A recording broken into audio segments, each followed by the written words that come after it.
Olá, tudo bom? Meu nome é Daniel, tenho 41 anos, trabalho na área de projetos da Sky junto com o Paulinho, Edu e toda a equipe.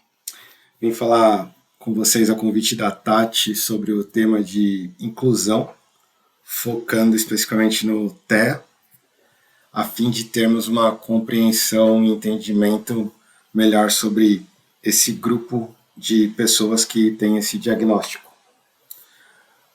Assim como temos uma visão dos grupos raciais e sexuais, vamos tentar maturar essa ideia do grupo de pessoas que possui algum tipo de transtorno, e vou falar especificamente do TEA, né, que é o transtorno espectro autista.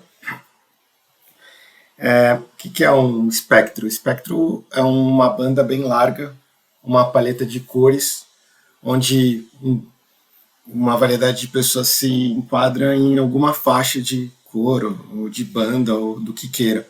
É um espectro bem amplo, então tem pessoas de vários tipos que estão dentro desse espectro, que é o antigo autismo, só que a ideia é um pouco distorcida, porque a gente talvez tenha um estereótipo do autismo como uma pessoa reclusa e não incluída dentro da sociedade. Aí a gente tem essa abordagem do TEA. E assim, o autismo e o TEA não é uma doença, é um distúrbio no neurodesenvolvimento caracterizado por um desenvolvimento atípico, ou a gente pode chamar de neurodivergente, ao contrário do pessoal vulgo comum, que é o neurotípico. Então, o que é esse TEA, né? Eu vou trazer um pouco dos exemplos da minha vida para tentar fomentar, para tentar aumentar o conhecimento de vocês desse grupo, que segundo o IBGE, são 10% da população que estão dentro desse grupo de algum transtorno. Esse número, 10% da população, é notável se a gente comparar com o LGBTQ+, que tem uma quantidade semelhante e a divulgação não é proporcional ao tema do transtorno. Eu acho esse dado muito curioso e faz a gente refletir bastante. Mas, enfim, só quero dizer que 10% da população tem algum tipo de transtorno e 10% da população também se intitula parte do LGBTQ. Bom, o TEA. Como que eu descobri que eu tenho TEA?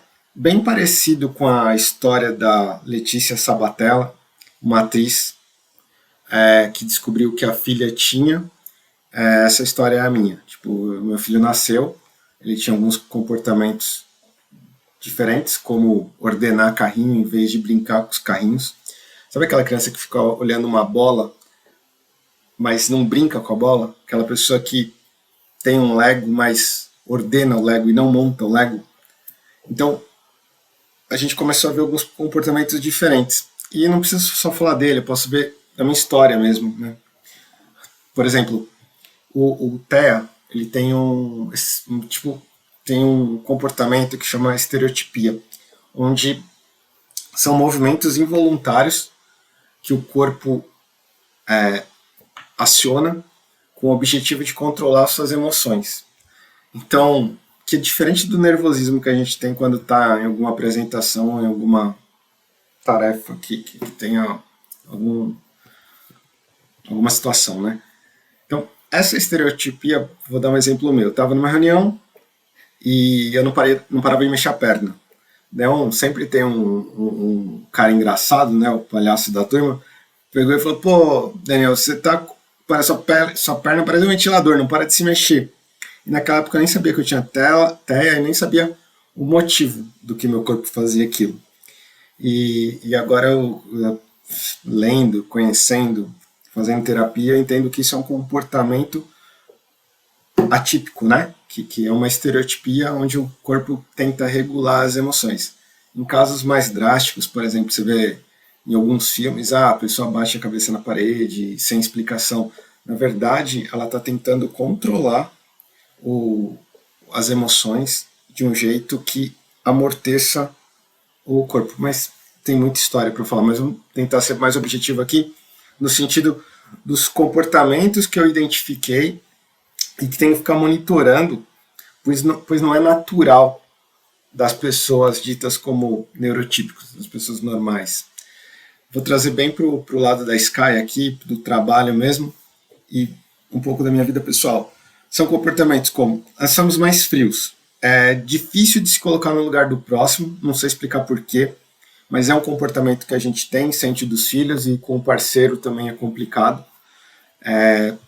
porque por ser atípico, tende a ser mais frio. Como eu disse, é um espectro, tem pessoas que podem não ser, tem pessoas que são mais, mas na média geral, as crianças têm hipersensibilidade ou hipossensibilidade, então elas não querem abraço, não querem beijo, não querem toque. Então, são pessoas mais frias. Literalidade. Expressões simples podem ser complicadas. Figuras de linguagem são um inferno para a gente. Metonina e eufemismo não dá para entender. Você tem que trabalhar isso com uma fono para conseguir entender o que é. Exemplo prático, uma reunião de trabalho, sai do trabalho, fala um pouquinho da vida pessoal, a menina estava lá conversando e falou que perdeu o irmão dela na estrada de Santos. Eu falei, perdeu, achou. Eu falei, e aí, você achou seu irmão? E depois que eu me liguei que a pessoa tinha falecido. Só que até aí a menina já ficou puta, já saiu, já não falou mais comigo, porque talvez a gente seja muito literal. Então, perdeu, achou, né? E naquela ocasião ficou bem complicado, mas tem várias bolas fora que eu dei na minha vida e se eu soubesse que eu tinha até, talvez era até uma justificativa. Bom, outro comportamento, além de ser frio, literalidade, falta de filtro. Não é que a gente é grosso, é que a gente não tem a intenção de ser grosso. É que talvez a gente seja mais direto. Não tem aquela subjetividade de tentar contornar a situação para depois ser o objetivo. A gente já é meio que direto. Então, isso daí soa como grosseiro na sociedade neurotípica. Outro comportamento interessante, ingenuidade. Alguns temas ou reuniões a gente tem dificuldade de interpretar. Sarcasmo, ironia e piada em meio de reunião, esquece. Neurotípico, uma pessoa atípica não consegue entender, ou tem dificuldade de entender. Então, eu lembrei da Pri agora, que a gente entra numa reunião e alguém solta uma brincadeira ou faz uma ironia, ele fala, o Dani não vai entender, vamos explicar para ele. Eu achei bem legal de ter compartilhado isso com a equipe e as pessoas tendem a me auxiliar e não me julgar. Eu achei que está sendo muito bom essa abertura que eu tive com a equipe. Outro comportamento, aprendizado visual. Né? A gente aprende desenhando o fluxo, pelo menos, ou quebra-cabeça. Então, na empresa, até o Diogo até brinca, né? Compartilha a tela aí. Por quê? Porque numa reunião eu preciso entender o fluxo do projeto, o fluxo do sistema.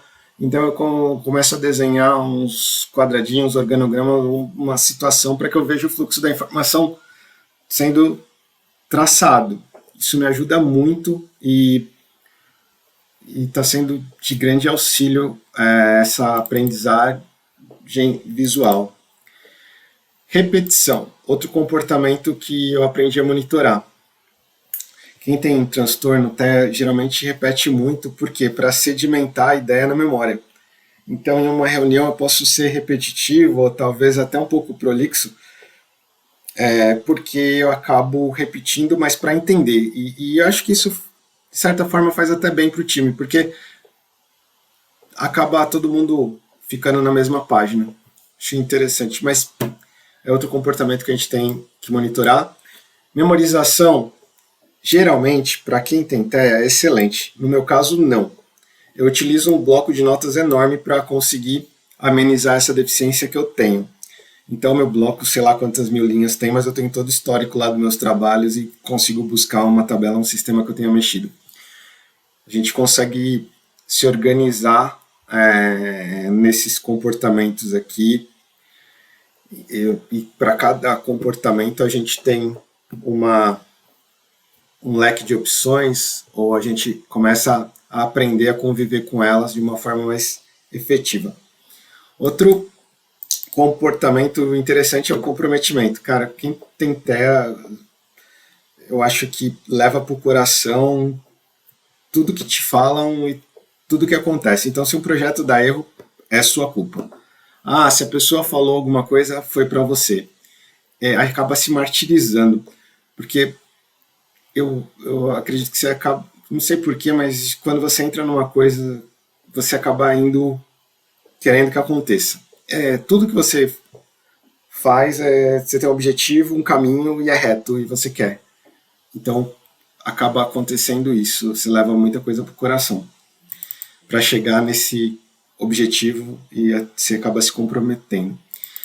Outro ponto de comportamento que a gente tem que se monitorar exaustivamente, mas eu acho isso bom, por exemplo, a criatividade. Fala assim, pensa fora da caixa. Eu já acho que eu sempre penso fora da caixa porque eu não penso no senso comum. A gente que é atípico, você vê a linha de raciocínio do seu filho, da sua esposa, dos seus pais, nem sempre bate com a sua. A gente acaba dando uma volta diferente para chegar num resultado. Eu acho que falar muito desse, pensa fora da caixa, pensa fora da caixa. Esse é um ponto que eu acho bem interessante no tema de inclusão. Concentração. Para quem tem TEA, para quem tem DDH, é muito complicado. Barulho de escritório derruba a produtividade é drástico. Porque você acaba se concentrando nas outras sensações ou sensoriais, né? O barulho, a luz, a TV, tudo. O cheiro do café, sei lá, que passa. Você acaba se perdendo nesse monte de sensações. Então, concentração é muito importante para quem tem TEA. Bom, eu tentei aqui resumir de uma forma rápida e sucinta essa ideia do transtorno de espectro autista que eu descobri que eu tenho e estou aí junto com vocês trabalhando. Eu queria deixar algumas recomendações de filmes e séries da Netflix, o Atypical, Advogada Extraordinária, daí tem o surfista Clay Marzo, Just Your Water, que é bem interessante esses filmes e séries, que mostra que o autismo, por mais dificuldade que tenha, a gente consegue se adaptar ao meio de alguma forma. É bem interessante ver esses documentários, esses filmes, que talvez em 7 minutos que eu estou resumindo tudo isso, num documentário fica mais claro cada parte, né, da vida da pessoa. Um livro que eu recomendo é o livro da minha neuro, que chama Autismo ao Longo da Vida, Mirella Senise. E, para fechar, mesmo com todos esses comportamentos atípicos, nesses 7 anos de Sky, entendo que enriqueço o time. Afinal, a diversidade soma. Obrigado, pessoal. Valeu. Tchau, tchau.